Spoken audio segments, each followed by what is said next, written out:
할렐루야. 아멘.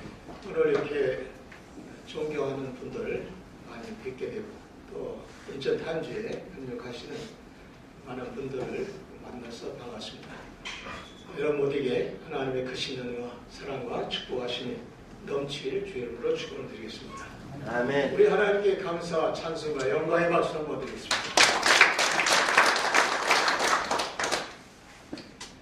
오늘 저는 야고보서 5장 13절로 18절 말씀 통해서 응답받는 믿음의 기도라는 제목을 가지고 말씀을 드리고자 합니다. 본문에 보면 성도의 삶 속에는 응답받는 믿음의 기도가 꼭 필요하다는 사실을 강조하고 있습니다. 그래서 믿음의 기도는 병든 자를 일으키니 주께서 일으켜 주시리라는 그런 대목의 말씀도 볼 수 있습니다. 왜 우리는 믿음의 기도를 해야 하는가? 그것이 첫 번째 관심사입니다. 본문에 보면 고난당하는 자가 있느냐라는 말이 나왔습니다. 이 세상을 살다 보면 수없이 많은 고난이 우리의 생애를 괴롭힙니다. 그 고난의 모든 삶 때문에 낙심하고 절망하고 또 생애에 대해서 말할 수 없는 절규를 하게 되고 그리고 그 생애가 무너져가는 그런 일들을 많이 경험하게 됩니다. 또 그런가 하면은 병드는 문제가 있습니다. 병드는 문제 때문에 얼마나 사람들이 고통을 당할지 모릅니다. 제가 지난번에 삼성병원을 한번 다녀왔었는데 주차장이 말이죠. 어마어마해요. 주차장 세워놓고 무심코 올라갔다가 제가 차를 찾느라고 고생을 했어요. 얼마나 차들이 많은지. 그 말은 뭡니까? 얼마나 많은 병자들이 있는지 그것을 우리에게 알려주는 그런 내용이라고 할 수 있습니다. 병든 문제들이 많이 있습니다. 그런가 하면은 오늘 본문에도 좀 언급했습니다만은 삶의 환경에 기근이나 또 말할 수 없는 재앙들이 찾아오게 되고 갖가지 시련이 찾아오게 됩니다. 그런 일 때문에 인생의 삶 속에 고난이라고 하는 말을 많이 쓰게 되고 고뇌라고 하는 말을 또 많이 써야 됩니다. 성경에 보면은 이스라엘 백성이 430년 동안이나 애굽에서 종살이 하다가 그들이 해방을 받아서 하나님의 큰 구원의 은총으로 해방을 받아서 적과 뿌린 가나안 땅으로 향하게 됩니다. 그런데 거기에 우리에게 주는 참된 교훈이 뭐냐면은 고난의 연속입니다. 앞에는 홍해바다가 놓여서 고민스럽게 만들었고 또 물이 없는 광야를 가다 보니까 그 목마름의 고난이 또 있었습니다. 또 불뱀이 일어나기도 하고 또 연병이 들기도 하고 또 대적이 일어나서 이스라엘 백성의 길을 가로막는 아말렉 같은 군대도 있습니다.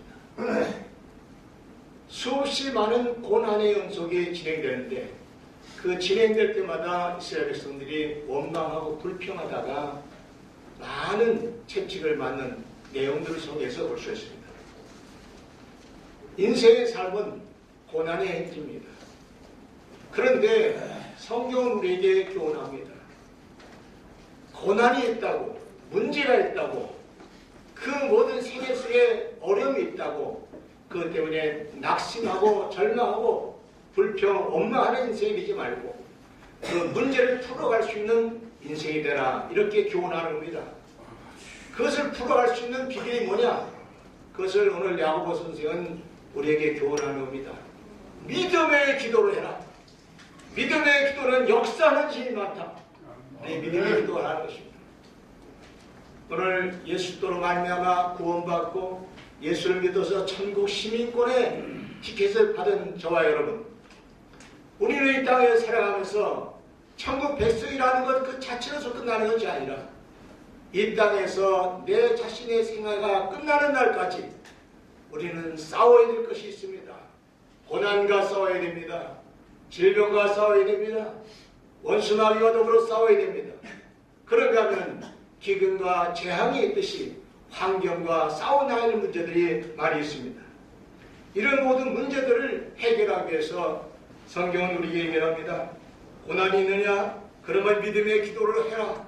이렇게 말씀합니다. 질병에 고통이 있느냐? 그러면 믿음의 기도를 통해서 해결함을 받으라. 그렇게 말합니다. 환경적 기근이나 재앙이 있느냐? 그러면 믿음의 기도를 통해서 그 문제를 풀어가라. 이렇게 말씀하고 있는 것입니다.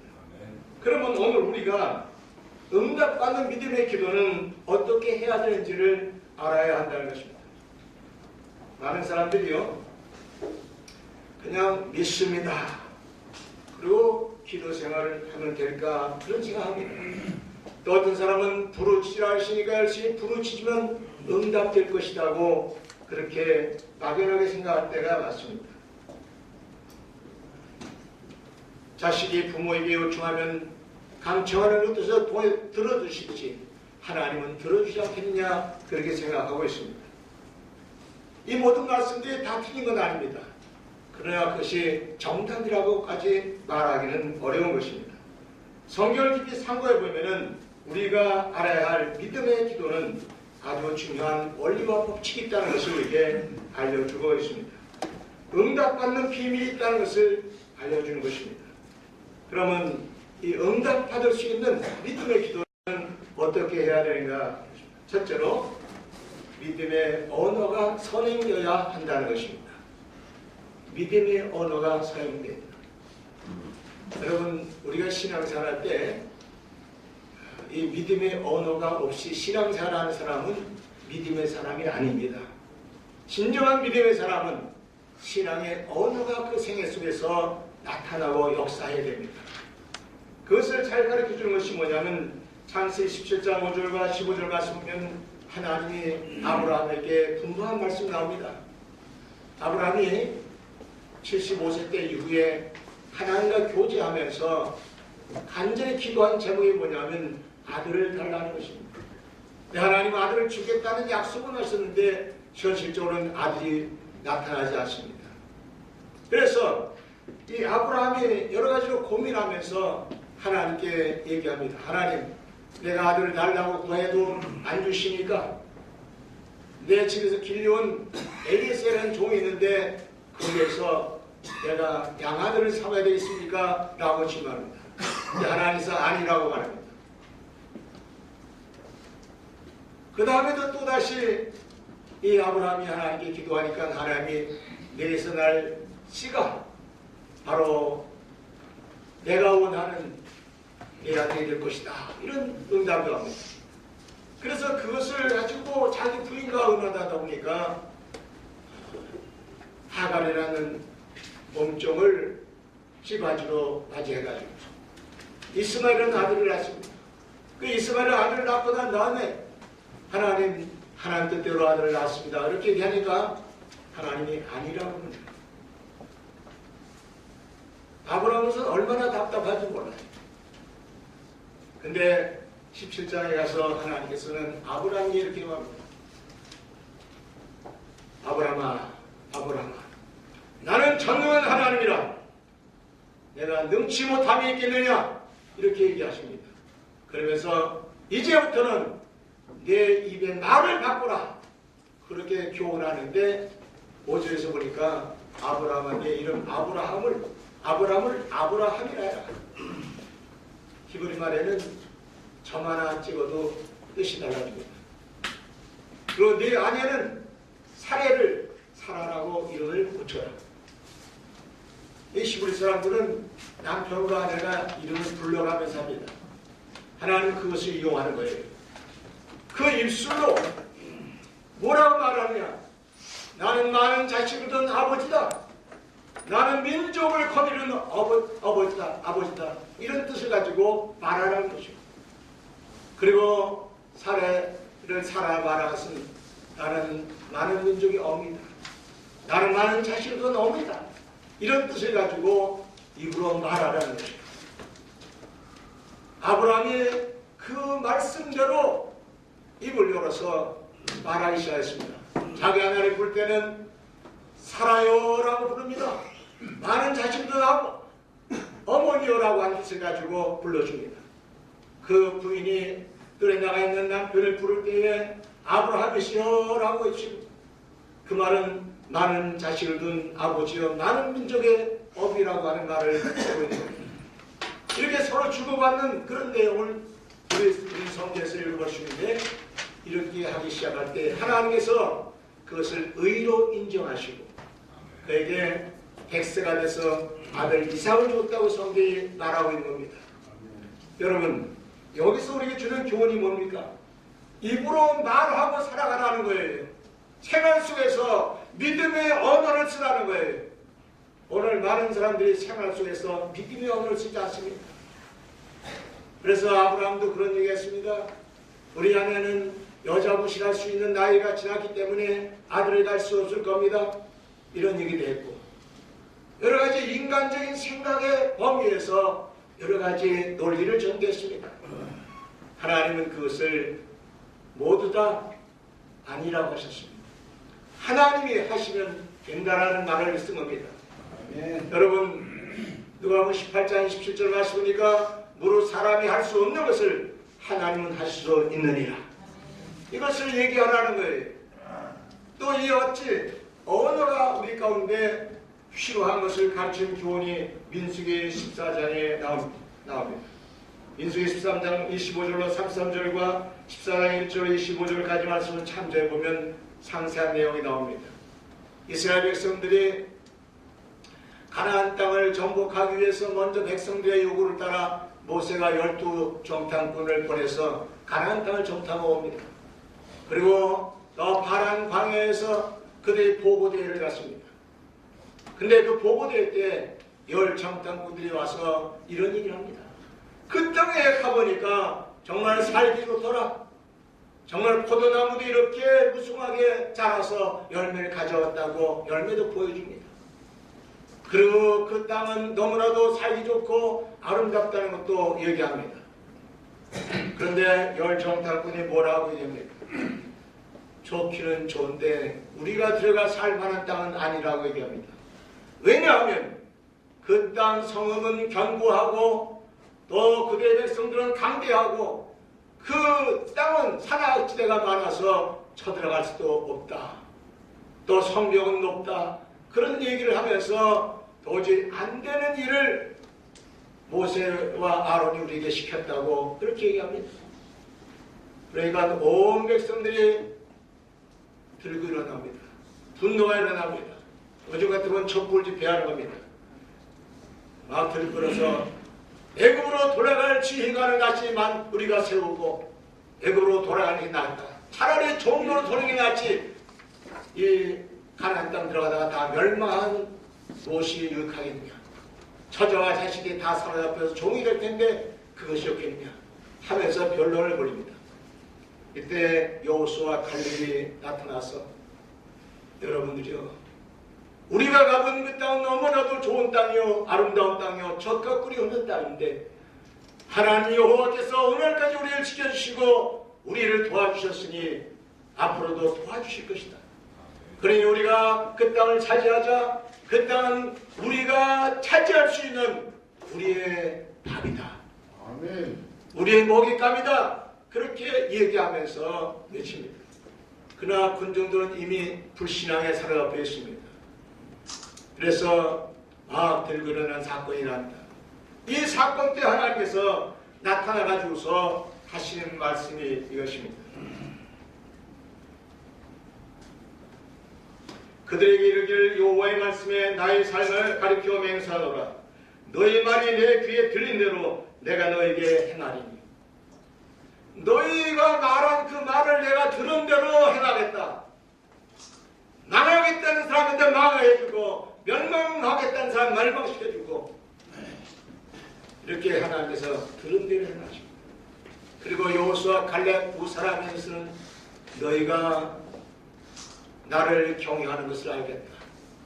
너희가 나의 말을 순종하고 신앙생활하는 것을 알겠다 인정하시고 그 가나안 땅의 주인공은 여호수아 갈렙이 될 것이라고 말씀하는 내용이 나옵니다.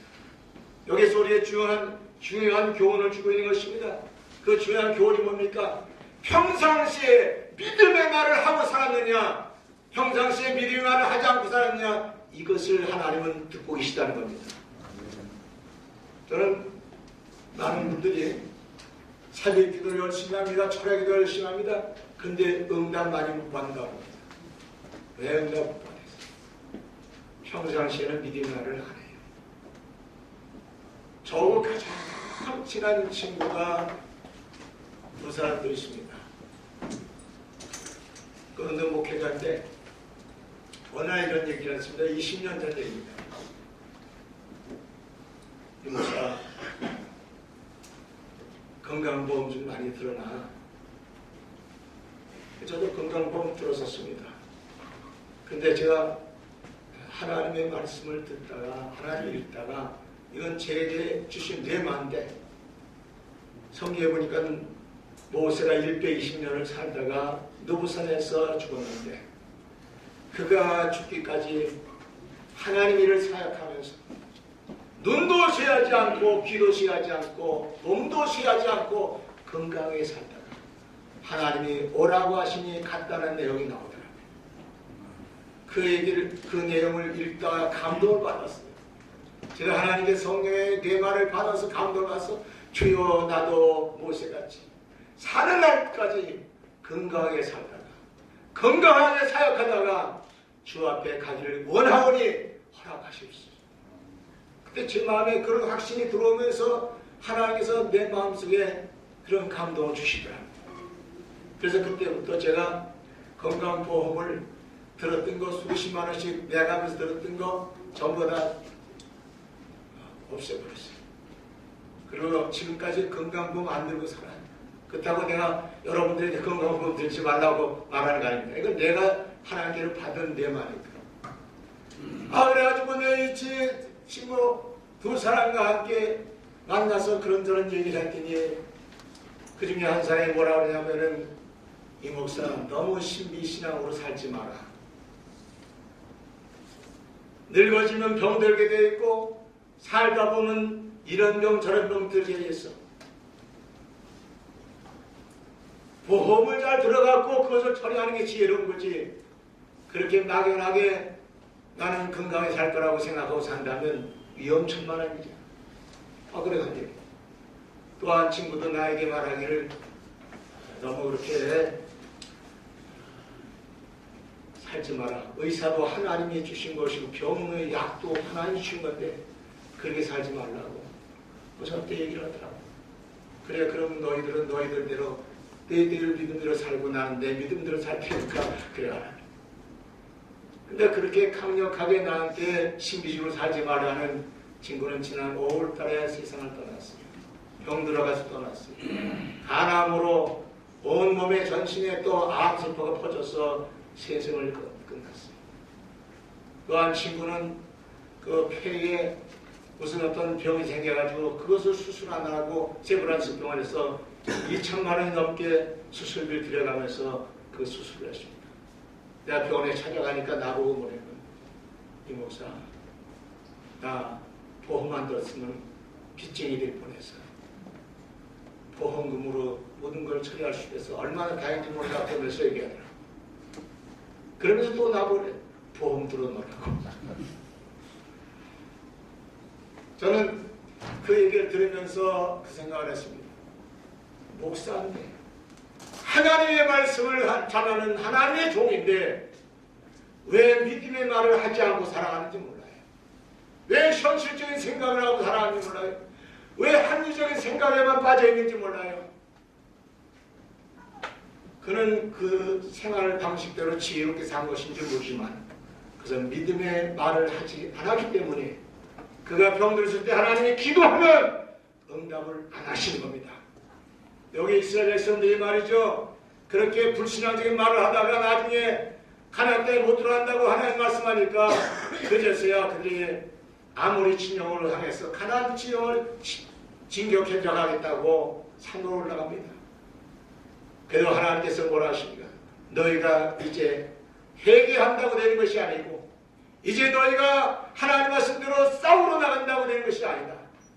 이미 응답은 끝났다고 말하십니다. 여러분 우리가 이 세상을 살면서 믿음의 말 하지 않으면요 하나님은 그 기도를 듣지 않으십니다. 우리가 믿음의 말을 하면서 기도할 때에 하나님 그 기도를 들으시는 거예요. 이것이 성경의 비밀입니다. 다니엘서 3장에 보니까 사드락, 메삭, 아벳느고 다니엘 세 친구가 있습니다. 이 세 사람이 느부갓네살이 만든 우상에 절하지 않는 까닭에 풀무불에 들어갑니다. 그런데 이 풀무불에 들어갈 때 느부갓네살이 7배나 더 뜨겁게 하라고 하면서 뭐라고 합니까? 너희의 섬기는 하나님이 아무리 위대하다 하지만은 이런 풀무불에서 너희 건져낼 수 있겠느냐? 조롱을 합니다. 그때 이 세 사람이 일제히 뭐라고 얘기하지 않습니까? 왕이여 그런 말씀하지 마옵소서. 우리가 섬기는 하나님은 이런 풀무불 가운데서도 너희 건져서 내실 만한 하나님이시고 그렇게 아니하신다 할지라도 우리는 왕의 신상 앞에 절을 하지 않겠나이다라고 합니다. 근데 보세요. 왕이 진노해가지고 병사들에게 당장에 세 사람을 불 속에 던지라 하는데 불 속에 세 사람을 던진 병사들이 불에 뒤에서 죽었습니다. 잠시 후에 보니까 불 속에서 세 사람이 살아서 움직입니다. 그리고 그 사이에 어떤 신령한 존재가 있는 것이 보였습니다. 느부갓네살이 놀랐습니다. 사드락, 메삭, 아벳느고의 하나님을 찬송할지어다. 그래서 이 사드락, 메삭, 아벳느고는 불 속에 들어갔다 나온 다음에 더 존귀한 인생으로 바꿔졌다는 성경에 이를 씁니다. 여러분 이거예요. 내가 하나님을 믿다가 그냥 죽게 됐구나 이렇게 끝나는 게 아니에요. 또 불신앙의 사람인 느부갓네살이 이런 것으로 건져낼 신이 있겠냐고 신을 조롱하는데 거기에 담대한 마음을 가지고 두 세 사람이 말합니다. 우리가 섬기는 하나님은 그런 하나님이 아니다. 이런 불신에서 너희 살릴 수 있는 하나님이라고 얘기하는 겁니다. 그게 바로 믿음의 말을 갖고 살아가는 사람입니다. 다니엘이 사자굴에서 살아났는데 다니엘도 그런 생각을 했을 겁니다. 아무리 사자가 강대하고 힘이 있다 할지라도 천사가 그 입을 막으면은 사자는 나를 괴롭힐 수 없을 것이라고 믿는 믿음이 있었다고 보는 것입니다. 오늘 우리 속에 이런 믿음의 말들이 살아있다면 하나님은 우리와 함께 하십니다. 아멘. 우리 입술에 있는 믿음을 보시고 내 믿음들을 들시어다 하시며 응답할 줄로 믿는 것입니다. 아멘. 그 다음에 응답받는 믿음의 기도는 보고 듣고 생각하는 영성이 있어야 한다는 것을 우리에게 교훈합니다. 오늘 본문에 보니까 엘리야는 우리가 성자에 같은 사람이로되 그가 비 오지 않기를 기도한 즉 땅에 우러가 그쳤고 3년 6개월 동안 비 오지 않는 땅에 다시 비가 오기 위해서 기도한 즉 하늘이 비를 내려서 열매를 내었느니라 이렇게 표현해놨습니다. 여러분 엘리야는 우리가 성경이 똑같은 사람인데 뭐가 다릅니까? 다른 게 있어요. 그냥 기도했기 때문에 되는 게 아니에요. 나는 그 다른 점을 어디서 발견했냐면 열왕기상 18장에서 발견을 했습니다. 18장 41절로 45절까지 말씀보면은 그날 일기예보가 뭡니까? 햇빛은 쨍쨍 모래알은 반짝이는 그런 때입니다. 구름 한 점 없는 가뭄이 있는 때입니다. 그런데 엘리야가 비 오게 하기 위해서 산으로 기도로 올라가겠다고 얘기합니다. 올라갈 때 엘리야가 이렇게 얘기합니다. 그때 대령했던 아하방과 모든 신하들 앞에서 이러합니다. 지금 큰 비의 소리가 들리나이다. 지금 큰 비의 소리가 들리나이다. 비 맞을 준비를 하시기 바랍니다. 그렇게 하고 기도로 올라가요. 여러분 그가 7번 기도할 동안에 비는 오지 않았었습니다. 그런데 마지막 7번 기도하고 나니까 조그만 구름이 뜨기 시작하고 그 구름이 삽시간에 온 하늘을 덮어버리는 흑암이 되고 비가 억수같이 쏟아지는 역사가 일어났다고 하는 것을 성경이 얘기해 줍니다. 엘리야가 뭐가 다릅니까? 엘리야는요 비 오게 하기 위해서 기도할 때에 이미 그 마음속에는 믿음으로 실상을 가지고 있는 겁니다. 히브리서 11장 1절 이하 말씀 보니까 믿음은 바라는 것의 실상이요 보지 못하는 것의 증거니 선진들에 의해서 증거를 얻었느니라. 여러분, 믿음이라는 게 뭡니까? 내 마음의 실상을 가지고 기도하는 거예요. 실상을 가지고 기도하는 거예요. 이 인천 타임즈가 어떻게 번성해야 될 것이냐? 실상을 가지고. 오늘 김지상 장로님 기도하시는데 한국에는 인천 타임즈가 있고 미국에는 뉴욕 타임즈가 있다고 한다. 그런 내용을 가지고 말씀하십니다. 어떤 실상을 생각하고 바라보는 그런 마음의 기도가 있지 않나 하는 생각에서 제가 마음에 감동이 됐습니다. 그렇습니다. 평상시 사람들하고 얘기할 때 여보, 요즘 신문 안 돼. 요즘 말이야 인터넷 시대고 또 매스미디어 시대인데 그 신문 그런 거 가지고 되는 게 아니야. 이렇게 얘기하셨습니다. 그러나 오늘 우리는 뭔가 바라보는 것이 있어야 됩니다. 뭔가 생각하는 게 달라야 됩니다. 여기에 엘리야는 비 오게 하기 위해서 기도하러 올라가면서 비가 오는 것을 그 머릿속에 상상하고 있는 겁니다. 그 마음속에서 비가 오는 소리를 듣고 있는 거예요. 여러분, 상상이라는 게 무섭습니다. 우리가 여자들 얘기를 들어보면 상상 임신이라는 말을 써요. 임신한 걸 자꾸 상상하고 생각하니까 임신한 여자의 그 모든 징조가 그 몸에서 일어나는 거예요. 상상은 엄청난 역사를 일으킵니다. 이제 오늘 저와 여러분들은 고난이 있을 때, 질병이 있을 때, 어떤 어려운 문제가 있을 때에 그 문제를 풀 수 있는 상상을 하시기 바랍니다.